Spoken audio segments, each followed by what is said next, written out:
Құрметті оқырмандар, мен сіздерге бүгін тұңғыш, яғни жинақ кітапшасын таныстырғым келіп отыр. Бұл жинаққа қазақ халқының өміріне, мәдениетіне, тарихына, экономикасына қатысты әр саланы игеруге, ашуға, дамытуға тұңғыш іс салған қазақ ұл-қыздары туралы жинақ. Енді сіздерге Ыбырай Алтынсарин жайында кішігірім айтып өтсем. Қазақтың тұңғыш балалар жазушысы. Қазақ жастарына тұңғыш кәсіптік мамандық беретін мектеп ашушы.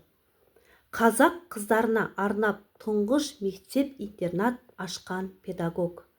Қазақ тілінде тұңғыш қазақ хрестоматиясы, қазақтарға орыс тілін үйретудің бастауыш құралы атты оқулықтар жазған ғалым ағартушы.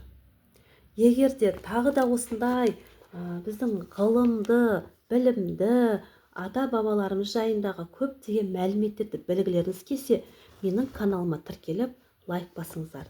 Көп рахмет.